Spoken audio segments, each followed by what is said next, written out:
I do really believe 100% from every part of me that everyone has the capacity to be able to do the things that they want and not to be held back by the mental baggage that's in our head that we want to push through.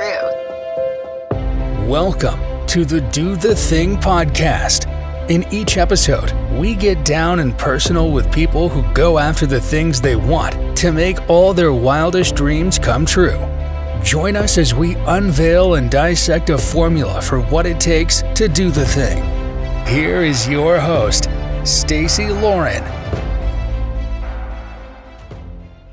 Hey everyone, welcome to the Do the Thing podcast. This is Stacey Lauren. I'm so glad you guys are here today. I have Ross Epstein here, and he is the one that helped me exit my business. And it's kind of funny when you meet someone during a time that's extremely crazy and hectic and all the things that can come up during the time with emotions and all the fun stuff. And I remember there was a moment when Ross took a minute and said, hey, let's just take a chance to get to know each other so that we are both on the same page with what things are happening. And it was really a great moment to be able to kind of calm down in the middle of chaos. And so anyway, we got to talking about a lot of things, from how he started his business to how he travels the world. And I just felt like he would be perfect to get a chance to have you guys hear from him and his wisdom on how he does the thing. So welcome, Ross, to the show. Thank you for having me. Yeah, I'm so excited to get a chance to chat with you and to have the people listening be able to learn from you. Well, I hope I have something that I can add to this. Well, why don't we start off and just tell everyone a little bit about your story and your background. Well, I grew up back east in the U.S., in the Philadelphia area, which is something that most people who grew up there are very proud of, especially when it comes to the sports teams. So grew up in the Philadelphia area, got educated at Princeton and law school at Boston University. But throughout those years, I was able to do a fair amount of traveling, which I think is part of certainly my life experience. You know, as a young person, having opportunities and taking them was one of those things that was one of those many lessons learned. Starting in high school with a Latin club trip to Italy, which was amazing, and then taking the summer after high school and working at kibbutz in Israel, and then taking a year off between college and law school and hitchhiking around Europe, and then after, with a break after I finished law school, doing a backpacker through Asia and Australia. And all these things completely change your life, give you a completely different perspective in every way. And then ultimately I settled down into what I thought was going to be my legal career as a litigator with a big law firm here in San Diego. And then the world changed. The Cold War ended. And unexpectedly, for those who are old enough to remember this happening, it seemed like it was overnight. Suddenly, the Soviet Empire crumbled, and the whole part of the world that was up until then basically off limits to those of us in the West suddenly opened up, and you could go and do business or live or do whatever. And for me, that was one of those moments in history and in my life that only happens once. So I left the practice of law, moved to Prague in 1992 to, as I describe it, get involved in the changes. I wasn't quite sure how that was going to happen, but I thought the only way I could actually do it was to go. Fortunately, I was at a time in my life when I didn't have a family. You know, I had a student loan and I had a mortgage for a place in PB that was very rentable. I sold my car and moved to Prague. I had $10,000 in the bank and said, okay, let's see what happens. And that turned into a 9-year adventure where I started a telecom business in Prague, which was the fourth or fifth thing I tried to do there. And that kind of took on a life of its own. Went to Prague, to Budapest, to Warsaw. Ultimately focused on Poland. It's about the time I met my wife, who's Polish, in Warsaw. The business went through expansion, a couple rounds of financing. My wife and I married, had 2 kids. And then I exited from that business and came back to San Diego with a wife and 2 small children, with an experience that I never expected in any way. It was just one of those incredible life experiences that ended in a positive note, but not positive enough where I could retire and do the dream of, just doing whatever. The exit that I had out of that business, I described as a single as opposed to the home run people hope for. So I still had to work, and I had 2 young children and a family to support. So I got back into law then. I thought temporarily, now this is 2001, thinking that I would use the law, a small law practice as a bridge into whatever I was going to do next. But then an opportunity came up to get involved with a patent firm that was opening an office in San Diego. It was a Washington, D.C. based firm. And that was intriguing to me. I'd never been in the IP space before. I'd just come out of the telecom internet software world, so I understood that side of tech pretty intimately as an entrepreneur. I do have a scientific background, having pre-med in college, which gave me the confidence to approach the life sciences community here, especially since the family guild is medicine. My father's a doctor, and my siblings are all doctors. And that became the thing. And alongside of that IP practice, I've always had a corporate transactional practice, which is the area that comes into play when we got together. And for the last 20 years or so, that's what I've been doing. It's a mix of intellectual property and corporate transactional work, and trying to take an approach to the law that's far more business first as opposed to just legal. It's one of the things that I think lawyers unfortunately don't do well is get a business education. They may be very bright people and very technically good at being lawyers, but they don't always understand what's going on with their clients. And I think that helps. That experience I've had, that life experience I've had as an entrepreneur and all the traveling, I think gives you a different perspective. So fast forward to today, I'm with a small international law firm that fits my practice really well. A combination of intellectual property and corporate transactional work. A fair amount of that work is international, which is what I love. The conferences that I attend drive a fair amount of my travel. In fact, just before this call, you and I were talking about a trip coming up that we're going to Europe for a licensing executive society international meeting, for those of you who care to know what that is, in Venice, which is kind of nice. And so you get a chance to see a cool city. It's a business trip, legitimately. And usually I will take the opportunity to explore somewhere nearby when I get those kinds of opportunities. And that's what my wife are going to do this time. We're going to spend some time in Croatia before and after the conference.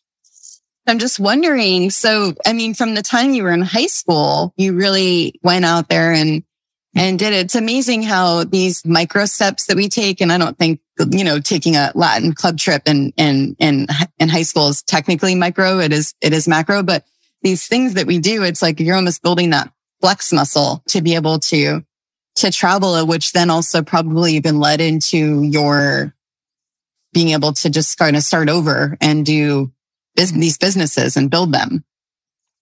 There's no question. I mean, there's a moment I know the moment, even though those trips earlier were amazing. They were chaperoned, of course, because it's a teenager and they don't let you run around by yourself too much. But the trip to Israel was really the thing that I think springboarded everything. Because at the end of that 6-week adventure that summer before I went to college, I took the last week and traveled into the desert. And this was a time when Israel still controlled the Sinai Desert before they gave it back. That's how old I am. And so I was able to backpack and literally hitchhike down from Eilat, which is at the very tip of the Gulf of Eilat, which is the Red Sea, basically, down along the coast, and just had a week of unbelievable positive experiences with different people from all over the world, hanging out, sleeping on the beach in groups, being careful of the Bedouins, sharing whatever anyone had, literally with a day pack, with 2 sheets sewed together at the bottom because it was too hot for anything else. That was what you slept in, in shorts and t-shirts and sandals. And that was it. And that whole experience springboarded everything after that. All the backpacking I did in Europe and Asia and Australia was a direct result of that. That experience was so incredible that I just wanted to do it as many times as I could. Yeah. So I love that, the springboard too. I think that's incredible. What do you think? Do you remember what you had to overcome to be able to do that trip in the first place? Well, the first thing is always, who are you going to go with? Right? Because nobody wants to go for a long extended period by themselves, because that means you have to live with yourself. Right. And so finding other people with the time, the inclination, and the money, when you have the time and the inclination of money, is sometimes really hard to do. And so the first decision I had to make, well, if I can't find anybody, am I going to go on my own? And And I made that decision early on that, if somebody can come along, great. But if not, I'm going and I'll figure it out. And that was probably the biggest hurdle in terms of doing it, because, when you're on your own, it's, you have to figure out how to like yourself and deal with yourself 24/7. And you do meet other people for sure. In fact, being on your own, if you're a social person, and fortunately I am, it forces you to be more social. So you go out and you meet people, and that just compounds the interest of assuming you've had good experiences. But of course, you can meet bad people. Unfortunately, that does happen. Most of my experiences have been very positive, so I've been very fortunate. Yeah, I remember I traveled when I was in college and did the hostel thing, and how amazing that is to be able to meet people all around the world. And then also it's kind of cool because it's like that whole friends by association. So as soon as you met someone else that was from the United States, it was like you were immediately friends with them, pretty much. Well, the affinity definitely, we have a lot in common, obviously. And when you meet other people from other places, people have very different opinions of your country. And that, in Israel, it was all very positive at the time, because Israel and the US have always had a very close relationship. But when I was hitchhiking through Europe a few years later, it was a very hot time in the Cold War. This was the first Reagan term. There was talk of the West deploying nuclear weapons, short-term nuclear weapons in Western Europe. And so Europeans were like, what do you think of Reagan's policy? That opened most of the conversations I had at the time, which was really interesting. And even though I was not a big fan of Reagan, you wind up defending those policies because your nationality and patriotism kicks in. It was really interesting. Yeah. And I'm actually, as you're talking, I'm realizing like you're traveling before, when I'm thinking you had photers back then. There was no internet or cell phones or anything like that. So no. This was literally hitchhiking, standing on the side of the road, singing to myself for hours at times. Sometimes it was great and it happened immediately. You get picked up, and sometimes you're there for hours, just hoping and praying somebody will stop. But that's all part of it, right? You have to have the time. The luxury of the time was having the time, not worrying about having to be any particular place at any particular time. That's a rare thing in anyone's life. Yeah. So I'm so glad you mentioned singing to yourself. So one of the things I'm doing with these interviews on the podcast is I'm uncovering a formula for how people do the thing. And I think you might have just given a little inkling of a piece of your formula. So with singing to yourself, was that you keeping it fun, or what was that? What was that about? Probably just, as you say, I don't know about keeping it fun, but just passing the time. I think it was more of it. And then fantasizing, some of the songs you sing, like for me, with the Eagles song, running down, I think what's Taking It Easy. And there's a line there, which for any young, 20-something-year-old man who's transactional, of course, the idea of a pretty girl stopping at, remember running down the road, trying to loosen my load, 7 women on my mind, that whole thing. And then there's the lyric where it's a girl, my lord, in a flatbed Ford, right? So I'm down to take a look at me, and it's like, oh yeah, wouldn't that be cool? So that was my hitchhiking song, personally. Yeah. I love it. So it's funny. I went door to door. I sold books door to door in college. And that was one of my strategies, was singing to myself. I would sing Hakuna Matata, the Lion King, you got no worries. But I always kind of put that as making it fun. But I'm wondering if it was just kind of like what you were saying. I'll have to think about that more. Yeah, well, I mean, it's passing the time, making it fun. I don't think making fun is wrong. I think that's definitely a fair way of saying it, because when you're doing something that isn't necessarily pleasant, make it as pleasant as you can. Yeah, that's true.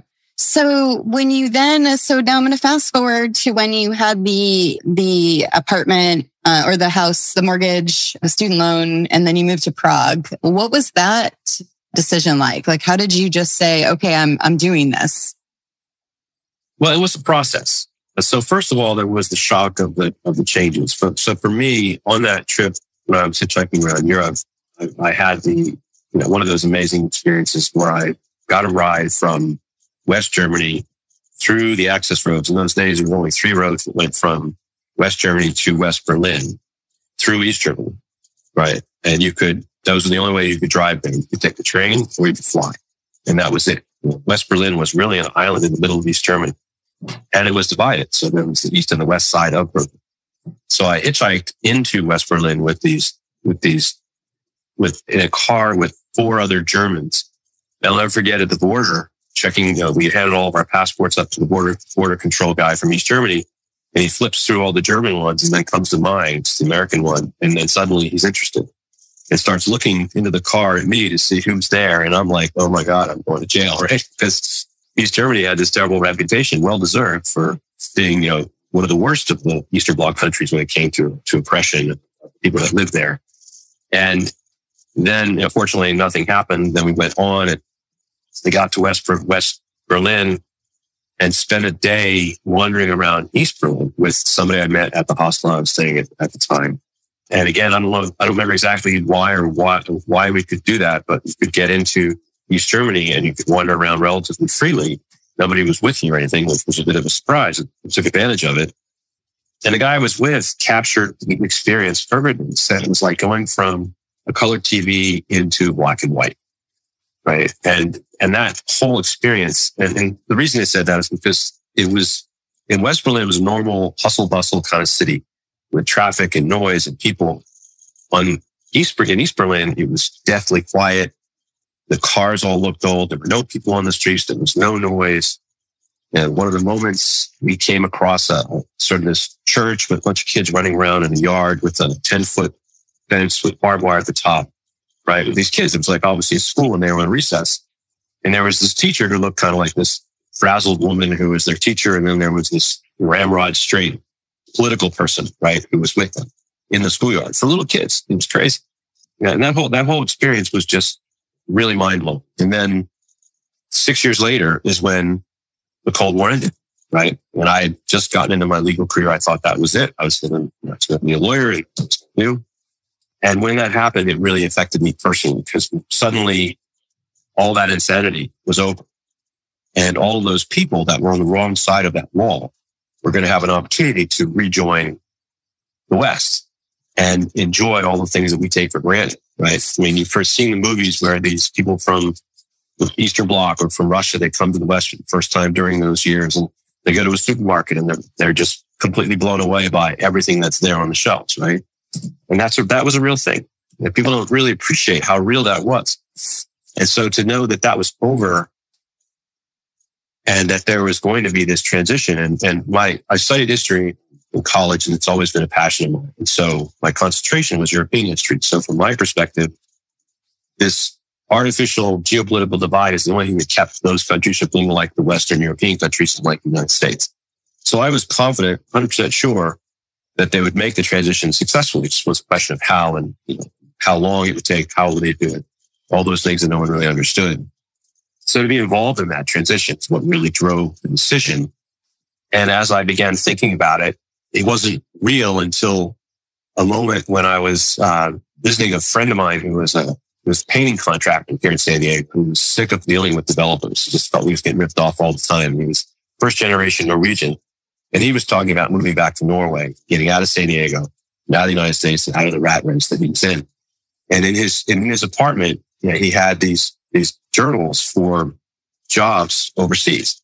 And I was just, this was during that time as I was thinking about this. And I read through those journals and I saw positions that actually I qualified for because I'd never thought of it really as something I would do.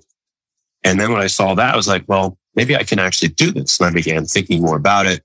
I began polling my world, which was, just asking people, what do you think of the idea of resigning from the law firm and moving to Prague or Budapest or Warsaw, whatever. And it was fascinating to hear the responses, which was really 50-50. Half the people thought I was nuts because I was just getting into my career. Things are going well. Why would you leave this great job and this big firm and this great career? And others were like, yeah, awesome, go for it. Right. So it was a very divided response. And I think and then there was this trip that I took with my family, my dad's 60th birthday. We all went away to Aruba, I think it was. And I remember one night at dinner, polling the family, right? And this, as I said, I have bunch of doctors in the family, right? My father, my brothers, my sisters, there's 4 kids, and two of us were married. I wasn't married, but one of my brothers was. My oldest brother was, my sister was. So they had their spouses there. And just went around the table and got the response from them. And it was very predictable. My parents thought I was nuts. My oldest brother thought I was nuts. My second brother and my in-laws thought it was a great idea. And my sister said to me, and this thing really stayed with me, you've done a lot of crazy things before, because this is obviously after all the other traveling I'd done. So if you're going to do this, do it seriously. Right. And I took that really to heart. But that kind of solidified the whole thing. That was right at the end of 1991, and was the next year that I left. Yeah. So when people think it's nuts and you decide to do it anyway, what does that look like? Like in your head, how do you get through that? Oh, I don't care. I mean, it doesn't faze me. I mean, I make a decision. It's my decision. It's my life. The consequences are mine. I have to reap the benefits for the consequences if they're negative. I've always been fortunate enough to be confident enough to not really care. If I decide to do it, I'm going to do it. And, the other thing is I think, fortunately, from a family perspective, my parents were very demanding, obviously, but very loving as well. And the one thing that was always clear to me, that no matter what I did in this, in life, in this world, there was always a place I could go if I really needed to. And that was to wherever they were. And they would welcome me and help me and do whatever. And that knowledge that there was always somewhere to go, somewhere safe and supportive, colored everything. Because that gives you the confidence to know that you can go out and do stuff. And if it doesn't work out, there's always a plan B, Yeah. I love that. I think that's really powerful, because that's just a knowing underneath everything, which then when you're making those risk assessment decisions or thinking of consequences, you have that as a way of a landing, in case something doesn't go the way you want it to. Right. And then practically, in my case, I'd already been through school. I had a license to practice law. I had 5 years of experience. And worst comes to worst, I come back to California and practice law. And that's a terrible plan B, right? I mean, and in the end, that's what happened, even though I never expected it to be that way. But that also, having done this after I'd already gotten into a career and one that I could come back to, that also was very comforting. And that was kind of the response to anyone who was really negative about it. Yeah. Do you think that that's part of your risk assessment, is worst case scenario? Always. I mean, how can it not be? I mean, if a rational person has to consider the worst case. At least I did. Mm-hmm. Yeah. Okay. So number 2 piece of your formula. So let me know if I'm off. I'm just guessing off of what we're talking about. But you did have that part where you were in your friend's place and looking at the journals, which then gave you the idea of the jobs that were available. And then it sounds like you really educated yourself by asking people and starting to get more knowledge. So I would say that concept of educating yourself on what you're doing is also another piece. Oh, no question. I didn't just take off. I mean, I actually spent the time. I learned about how the U.S. supports entrepreneurs abroad, which is basically zero, which was disappointing, to say the least. I spent time in Washington, D.C. and visited the embassies in the countries I was considering going to gather information. So I did my homework, to a degree. I mean, wasn't exhaustive, but it was enough to just have a decent understanding of what I was getting myself into. And then it was a question of where, right? And then in that, so it was driven by a number of different considerations, mostly funny, kind of fun ones when I chose Prague as opposed to Budapest and Warsaw. But at the time, those were the 3 cities that were making the transformation first and most successfully. Right? It wasn't like the entire region woke up and suddenly was transformed into market economies, right? It took time, it took effort. It took a commitment that some countries just weren't able to make. And even within the countries, only certain cities initially were able to do it. And that all makes sense, right? Financial political capitals led the way in those countries. But of course, Warsaw, Prague, and Budapest are very different cities in very different countries. So, and then how well do you know one or the other, right? And for me, They were, again, coming back to the young, at this point now, 30-year-old, but still single guy. One of the things that was attractive about Prague, at least conceptually, was the fact that, they were beautiful. It had a reputation of having beautiful women, right? And then there was the beer, right? The Czechs make the best beer in the world, or at least some of the best beer in the world. Right? The city had a reputation of being incredibly beautiful. And all those things are true. So, having lived there and experienced it, it was very inexpensive, right? But so were the other cities in that respect. And the one serious consideration, because nobody knew what the Soviets were going to do at that time, because even though the Cold War ended, the Soviet Union had not yet disintegrated, right? It was still a force there. And no one was sure whether the Russians were going to come back in. So one of the considerations was proximity to the West, which ruled out Warsaw, which is way far to the east. And Prague and Budapest are very close to the West. So I thought, okay, Prague, I can hitchhike. I can hike out if I have to Germany. Mm-hmm. Yeah, this is really, really good. The other thing I'm trying to figure out, I'm seeing the through line between your travel and then your businesses. And so it sounds like with the travel side, you were like almost becoming a part of history. So you had this like 10,000 foot view, vision of how you wanted to be, and correct me if I'm wrong, but of how you wanted to be in the world. Is that? I don't know that I ever thought about it quite that way. I did try to figure out a way that I could make a contribution to the transformation. And that was something I actually consciously thought about. Maybe the only thing that's altruistic in any of this, right? Most of it was just selfish experiential opportunisticness. But in doing business there, you realize as an individual, without being in a position of power, in terms of politics and in business, until you grow your business to a certain size, all you can do is influence the people around you. And so my goal ultimately, once the business got going, was just to do business with integrity and avoid the corruption that happens in those places. And because inevitably that's what society was before, right? The Soviet model was corrupt at its core. Everyone existed to figure out how to game the system and did things purely just for self-preservation because there was no other way. And then once you're making a transformation into a market economy, the idea is people are hopefully in our society, not everybody's this way, but most people understand that you're part of a team and you're trying to be successful as a group because that makes everybody successful. All ships rise when everyone becomes successful. And that was kind of the thing I tried to instill in the way that I did business for the company I ran. I did a lot of training of the people that worked for me, mainly because, there was this debate amongst the expats, well, if we train them up, they're going to leave and they're going to make competitors more competitive and all this stuff. And I was like, that might happen for sure. But you know what? If we invest in our people there, that's going to generate loyalty as well.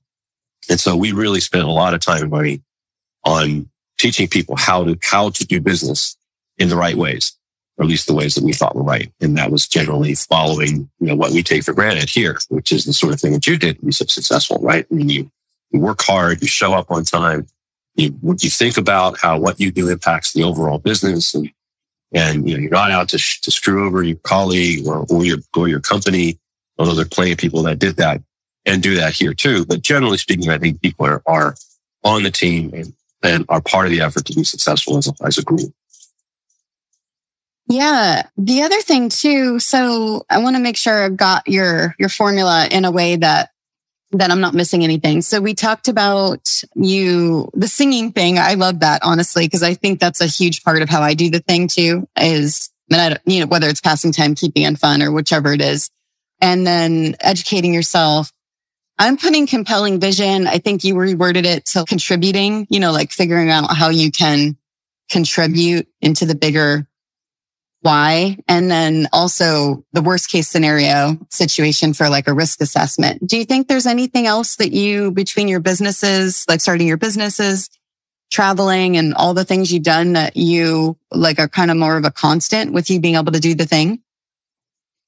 Well, it's interesting. I've not really thought about it in those terms, but I guess at the end of the day, there's a certain level of confidence and not fearing failure, right? Because I think that's the thing that holds people back is the fear of the unknown, fear of failing. I've never really gotten caught up in that. It's always been, I'm going to go for it. If it works, great. If it doesn't, I'll figure it out, right? I mean, that sort of confidence is I think, a huge part of what led to pretty much everything I've done. You know, the confidence to believe in myself that I can do the thing that I want to do. And even if it doesn't work out quite how I expect in the beginning, it'll work out in some respect. And if that doesn't, then there's always a plan B. Yeah. Do you think that you were just born with that, or was that a learned skill that you've established over time? That's a great question. I don't know. Certainly, I've been very fortunate in having a lot of success early in my life. And, in terms of, in school, this is something that I think it was a formula, something my parents did. I don't know what it was. And unfortunately, they both, really for my own kids, really one of the most disappointing things about losing my parents a little bit early, especially my mother, was that she wasn't around to get to know my kids. And I wasn't able to use her as a resource for them directly. It was all indirect and through memory, because somehow they were able to instill in 4 kids a desire to be successful, but not so much so that it destroyed your personality. Right. And we weren't, even though we were very close in age, there's 3 boys and a girl. My oldest brother is only 3 years older than I am. We were all in high school for 1 year together, 3 boys, but we weren't rivals. We weren't like brutal, savage, sibling rivals, which can happen because we all played sports. We all had success there. We all were good. We're good students. We're motivated students, right? Not just capability, because a lot of people have the ability but never realize it.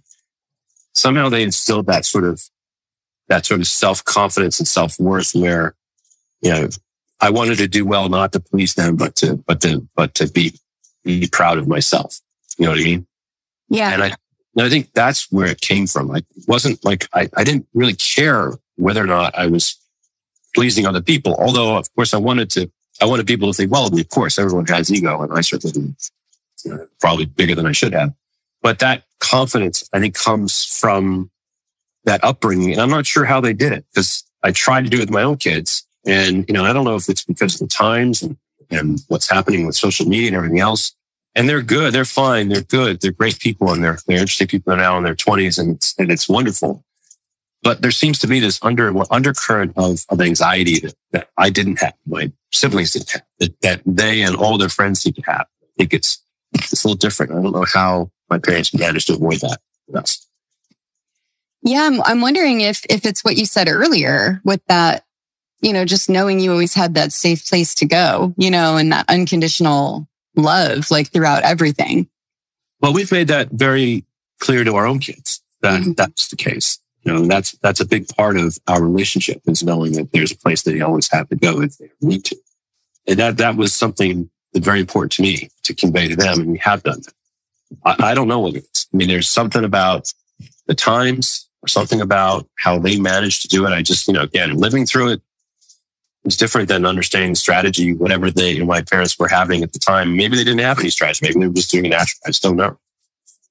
Yeah. Well, that's a formula. Let's get that formula. No, just kidding. Yeah. Well, so what do you think's been the hardest thing for you in regards to doing the thing? I don't know. As I said, I've been extraordinarily lucky in what I've done. The only thing that has not happened that I would love to have happened was for financially things to have worked out so that I didn't have to work. Right. I mean, that's always been my goal professionally, is to find a way to get to a place where money is no longer an issue and I can live the lifestyle I want without having to worry about making income. And I'm going to get there anyway, I hope later in life than I wanted. But, I guess that's the hardest thing, was finding a way to get to where I really want to be, because I never really knew what I wanted to do. I never had this drive to be a lawyer or to be anything in particular professionally. It's been more opportunistic. And I guess the hardest thing, now that I talked this through, was figuring out what I really wanted to do in life professionally, because I still haven't figured that out. I've done the things that have made sense at the time. They've been interesting enough and satisfying enough for me to be very happy and satisfied, both in terms of the type of work I do as well as the remuneration, people I have to deal with. It's all been incredibly positive, start to finish. But there's no real passion the way some people just love their jobs, whatever they like to do. Right? That's the one thing that I've never been able to find. But I don't regret that. It just has never happened. And I've been fortunate enough to be able to try a number of different things and do a number of different things and have this incredible life regardless. Yeah. And isn't it unbelievable that potentially by you not having done that yet, that's what's given you the freedom and the flexibility to have the travel experience that you've had? I guess. I guess because I didn't go to law school because I wanted to be Perry Mason, if anyone remembers who that is. I went to law school because I wanted to buy 3 more years to figure out what I wanted to do. Yeah. Okay. You have one piece of advice for people on doing the thing. What would it be? Don't let other people stop you from doing something you want to do. And don't be afraid to do it on your own if nobody else will come on. That is good. Okay. So is there anything I haven't asked you that you wish I would have asked you? I don't know, maybe about all of my incredible high school sports successes. Like glory days, right? That's what. Well, so that's interesting that you brought that up because, do you think that might have helped you as a foundation, for what you're doing now? Oh, definitely, no question. I would. That was all part of the formation, no doubt. I mean, it was like I said. I was incredibly fortunate very early on in many ways, academically, athletically. A lot of doors have opened. I've had those experiences, the recruiting experiences, both coming out of high school and coming out of law school, where people actually kiss your ass because they want you, right? That's an amazing feeling, right? And it builds your confidence, your ego, if you have that kind of success, it just gives you that much more confidence in whatever you're going to do. So no question, those things were absolutely formative. Yeah. So it's good. So good. I'm glad you brought it up. If people want to learn more about you, where is the best place for them to find you? I have a LinkedIn profile, of course, which summarizes some of what we talked about and certainly talks to a certain extent about some of the experiences I've had. Obviously doesn't go back to the beginning of time like we did in this call. And of course, in my law firm. So I'm a partner at a firm called InteLink Law Group. It's a pretty interesting firm, in fact, very much in line with the way that I like to look at things.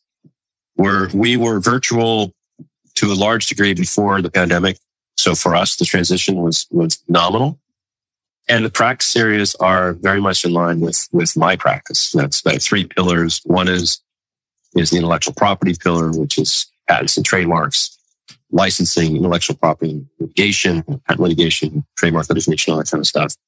Corporate transactional practice, which is how we met, which is anything that happens in the life cycle of a private business, from startup to formation, structuring, employee incentive plans, raising capital, mergers and acquisitions. And then we have a very powerful litigation practice, business civil litigation in the firm, with a number of other smaller practice areas that make us nearly full service, but not quite. So employment law, immigration, tax, and estate planning. And there's an significant international element, which is, again, one of the things that I really like about it. Significant China practice of Chinese companies inbound to the US and in Europe as well, which is what my value is, as you might expect from my experience. So that makes for a very, even though we're not gigantic, we're about 35 lawyers altogether, a nice set of skills across the group that allows us to do almost everything. In those areas that we obviously have people that we don't. And so finding me at the law firm is probably best. Again, a profile that's there talks a lot about what I've done, mostly from a legal perspective, but also in business. So yeah, that's about it. Yeah, that's awesome. There's one more thing. And when we met for breakfast that one time, you had said something in regards to travel. And I don't know if you can remember, but it was something about how you make decisions in regards to traveling. The way that we travel, my wife and I, because we have a lot in common and a lot very differently. She is the classic artistic person and I am not. It's like, we're very different in that way. But we share a number of things like travel. We both love to travel. And the thing that we don't like to do is stay in hotels, right? Because you don't get to know the place you're visiting when you stay in a hotel. If you stay in an Airbnb is a wonderful thing. And I think it's a wonderful thing. And I think people should travel that way almost exclusively because then you stay in a neighborhood. You live in a flat and for a few days, maybe a few weeks.